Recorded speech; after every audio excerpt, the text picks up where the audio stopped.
안녕하세요. 오늘 소개해드릴 책은 행성비 출판사의 말의 내공이라는 책입니다. 기존의 말에 관련된 책들은 보통 말에 관련된 좋은 사례 아니면 말을 잘하는 기술에 대해서 소개되어 있는 거에 초점이 맞춰져 있는데 이 책은 그 기술들이 왜 좋은 기술의 사례로 꼽히고 있는가, 이 좋은 말의 사례는 어디에 기본을 두고 있는지 이런 기초적인 것을 다지고 가는 느낌이었는데요. 먼저 말의 기본이 보통 뭐라고 생각하세요? 저는 생각해 봤을 때 3번 생각하고 말하기, 남의 말 끊지 않기 이런 걸 생각했는데 이 말의 내공 책에서는 그런 기본들이 왜 나오게 됐는지 바탕부터 소개가 되어 있습니다. 말의 내공을 쌓는 법을 총 8단계로 나누어서 설명이 되어 있는데요. 관점, 지성, 창의성, 경청, 질문, 화법, 자유 이렇게 8단계로 소개를 하고 있습니다. 거기에 마지막에 실전 단계까지 총 파트는 9파트로 구성이 되어 있고요. 저는 이 파트별로 간략하게 소개와 제가 느낀 점을 말씀드려 볼까 합니다. 1단계, 수양. 요즘 많은 책들에서 제시되고 있는 키워드죠. 자존감. 자존감이 이 책 첫 번째 파트인 수양에서도 등장을 하는데요. 나의 자존감을 키워놔야지 넘치지도 않고 그렇다고 부족하지도 않은 말을 할 수 있다고 나와 있습니다. 제가 가장 인상 깊었던 구절은 작품의 반대는 제품이다 라는 구절이었습니다.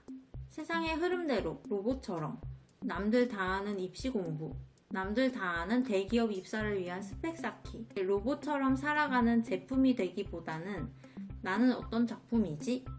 하는 나에 대해서 좀 더 관심을 가지고 나를 수양시키는 것이 말의 가장 기본 단계를 쌓는 작업이라고 소개합니다. 2번 관점. 제가 가장 고개를 많이 끄덕이면서 읽었던 단계였는데요. 사회생활을 하다 보면 이렇게 대화하시는 분들 굉장히 많이 볼 수 있어요. 뭔가 나랑 대화는 하고 있는데 내가 얘기한 말에 대답이랑 조금 안 맞는 듯한 느낌?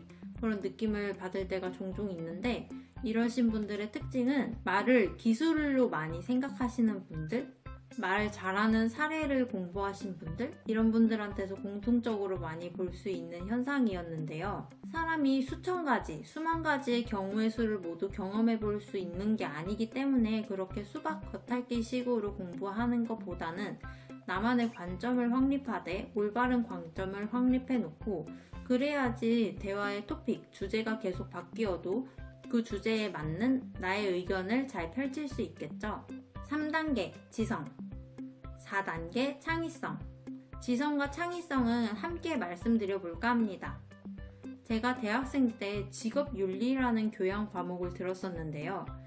그때 교수님께서 매주 일주일에 한 번 있는 교양 수업이었는데 매주 일주일마다 책 한 권을 읽고 수업 전날까지 A4 용지 분량 한 장으로 레포트를 제출하는 게 과제였어요. 한 줄도 빼놓지 않고. 근데 그 교수님께서 수업 시간에 항상 강조하신 게 글쓴이가 쓴 대로 읽지 않고 항상 책을 읽으면서 독서하면서 질문을 던지고 태클도 걸어보고 이건 왜 이렇게 된 건지 이유를 알아보고 하는 비판적 사고를 통한 독서가 가장 효과적인 독서 방법이다.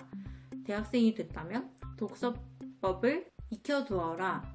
이런 말씀을 굉장히 많이 하셨던 교수님이셔서 그 레포트의 채점 기준은 비판적 사고를 얼마나 많이 하였는가 였습니다. 주로 도서의 종류는 철학적인 철학 도서들이 많았고 그렇다 보니까 아무래도 처음에는 추상적인 내용들에 어떻게 비판을 해야 되지 하고 큰 어려움이 있었는데 계속해서 하다 보니까 정말 도움이 너무 많이 됐고 새로운 독서 습관을 가질 수 있어서 너무 좋았어요. 그 독서 습관이 지금까지 이어지고 있기도 하고요. 2번에서 나왔던 자기의 관점을 올바르게 확립을 해놓고 나만의 해석으로 독서를 해나가는 게 정말 좋은 독서 습관인 것 같습니다. 나만의 해석을 할 수 있는 사람이어야 올바른 말하기를 그때 그 상황별로 잘 할 수 있는 것 같습니다. 경청. 이 책에는 수많은 성리학자, 고대 철학자들의 명언이 굉장히 많은데요. 경청 파트에 들어서자마자 있는 명언 하나를 제가 읽어드리도록 할게요. 그의 마음을 얻으려거든 우선 펼치게 하고 그에게서 빼앗으려거든 우선 주도록 가라. 이것을 은밀한 지혜라 하니 부드러움이 강함을 이기는 법이다. 부드러움이 강함을 이기는 법이다. 많이들 들어보셨을 텐데요. 노자의 명언입니다.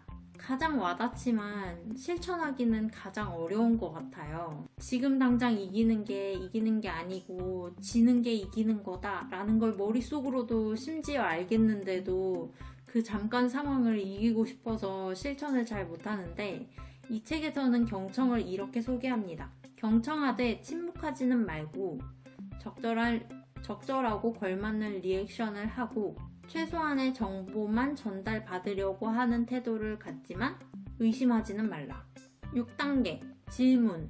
사실 저는 8단계 중에서 가장 와닿지 않았던 게 6단계 질문 파트였는데요. 다른 파트들은 말의 내공을 쌓는 기본, 기초를 다지는 내용이 주된 내용이었다면, 질문 파트에서는 요즘 질문들은 상하관계에서, 그것도 상에서 하로 내려가는 명령식 질문들이 많다는 문제 제기와 안 좋은 질문에 대한 사례가 나오는 게 주된 내용이었어요.